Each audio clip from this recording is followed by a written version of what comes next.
বাংলাদেশ আজ ভালো নেই, ঢাকা আজ ভালো নেই, নরসিংদী আজ ভালো নেই, গাইবান্ধা আজ ভালো নেই। জুলাই বিপ্লব পরবর্তী এত শাহাদাতের মাধ্যমে আমাদের আশা ছিল একটা নতুন বাংলাদেশ পাবো, যে বাংলাদেশে আমার মা বোনদের নিরাপত্তা থাকবে, যে বাংলাদেশে চাঁদাবাজি সন্ত্রাস থাকবে না, যে বাংলাদেশে মাফিয়াতন্ত্র থাকবে না, যে বাংলাদেশে সকল মানুষের অধিকার নিশ্চিত করা হবে। এবং এই জুলাই বিপ্লব পরবর্তী আজকে নির্বাচন হয়েছে। নির্বাচন পরবর্তী আমাদের আশা ছিল যে সরকার আসবে, সেই সরকার শুধুমাত্র একটা দলের হবে না, কোনো একক বর্গের হবে না, সকল মানুষের, সকল দলের, সকল মানুষের অধিকার নিশ্চিত করবে সেই সরকার। কিন্তু আমরা দেখতে পেয়েছি আজকে এই সরকার শপথ নেওয়ার পরে 12 থেকে 13 দিন হচ্ছে। এই 13 দিনে তারা আমাদের এই দেশের নাগরিকদের জীবনের নিরাপত্তা তারা দিতে পারেনি। তারা আমাদের এই দেশের নাগরিকদের সম্পদের নিরাপত্তা তারা দিতে পারেনি। তারা আমার এই দেশের মা বোনদের ইজ্জতের নিরাপত্তা তারা দিতে পারেনি। আমরা দেখতে পেয়েছি নির্বাচন পরবর্তী 24 ঘন্টার মধ্যে সারা দেশে সহিংসতা। সেই ফেসিবাদী আমলে যেভাবে ভিন্ন মতের, ভিন্ন পথের উপর যেভাবে আক্রমণ করা হতো, ঠিক একই কায়দায় নির্বাচন পরবর্তী সারা দেশে সন্ত্রাসীরা বাড়িঘর ভেঙে দিয়েছিল। নির্বাচন পরবর্তী 24 ঘন্টার মধ্যে আমরা 4টা লাশ পড়তে দেখেছি এবং একই সাথে সারা দেশে অসংখ্য মানুষের সম্পত্তিকে দখল করতে দেখেছি। একই সাথে আজকে 12-13 দিনে সারা দেশে আমার মা বোনদের উপর হামলা হচ্ছে। এই ঢাকা বিশ্ববিদ্যালয়ে এক দলের সন্ত্রাসীরা আমাদের বোনদের উপর তারা হামলা করেছে। একই সাথে আমরা দেখতে পেয়েছি রামপুরার মধ্যে 5 বছরের এক শিশুর উপরে হামলার পর তাকে হত্যা করা হয়েছে। যখন মামলা করতে গিয়েছে পরিবার, তখন প্রশাসন থেকে বলা হচ্ছে এই ধরনের দুর্ঘটনা আপনারা মাইনে নেন। আরে ভাই, এই ধরনের দুর্ঘটনা মাইনে নেওয়ার জন্য কি জুলাই বিপ্লব হয়েছে? এত রক্তের মাধ্যমে যদি আমরা সেই ফেসিবাদী বয়ান শুনতে হয়, তাহলে আমরা ছাত্র সমাজ বেঁচে থাকতে আমরা এই ধরনের ফেসিবাদ বাংলাদেশে কায়েম হতে দেব না। পরবর্তীতে এলাকাবাসী যখন ঘেরাও করলো, এরপরে মামলা নেওয়ার পরে পরিবারকে ক্রমাগত হুমকি দেওয়া হচ্ছে মামলা তুলে নেওয়ার জন্য।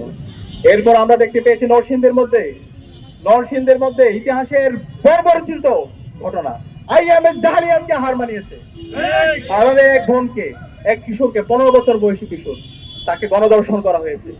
গণধর্ষণ করার পরে যখন সে বিচারের দাবিতে এলাকার বিএনপি নেতার কাছে গেল, পরবর্তীতে তাকে বিভিন্ন ধরনের হুমকি দেওয়া হলো এবং এরপরে ওই পরিবারের সামনে থেকে, তার বাবার সামনে থেকে তুলে নিয়ে গিয়ে তাকে হত্যা করা হয়েছে। আমরা এখন পর্যন্ত এই ঘটনার সাথে যারা জড়িত এবং যারা ইন্ধন জুগিয়েছে তাদেরকে দৃষ্টান্তমূলক বিচার আওতায় আনতে দেখিনি। একই সাথে আমরা দেখতে পেয়েছি হাজারীবাগে এক শিশুকে হত্যা করা হয়েছে। এভাবে গাইবান্ধা থেকে শুরু করে বাংলাদেশের বিভিন্ন প্রান্তে আজকে মবের মাধ্যমে নাগরিকদের অধিকার হরণ করা হচ্ছে এবং জুলাইয়ের যারা বিপ্লবী আছে তাদেরকে হত্যাযজ্ঞ করা হচ্ছে।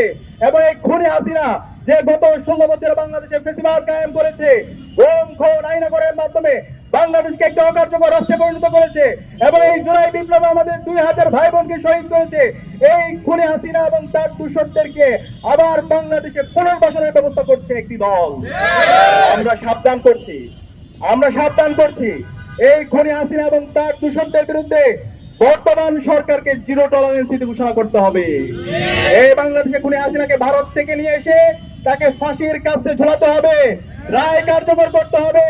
এই জুলাই বিপ্লবে যে আমাদের 2000 ভাই বোনকে শহীদ করেছে, খুনি হাসিনার যারা মাস্টার মাইন্ড আছে, এই আওয়ামী লীগ, ছাত্রলীগ, যুবলীগকে এই বাংলাদেশে বিচারের আওতায় নিয়ে আসতে হবে।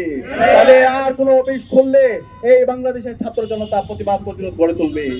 এই বাংলাদেশে আওয়ামী লীগ কোনো রাজনৈতিক দল না, আওয়ামী লীগ হচ্ছে সন্ত্রাসী সংগঠন। এই আওয়ামী লীগ দেশের স্বাধীনতা সার্বভৌমত্বের জন্য হুমকি।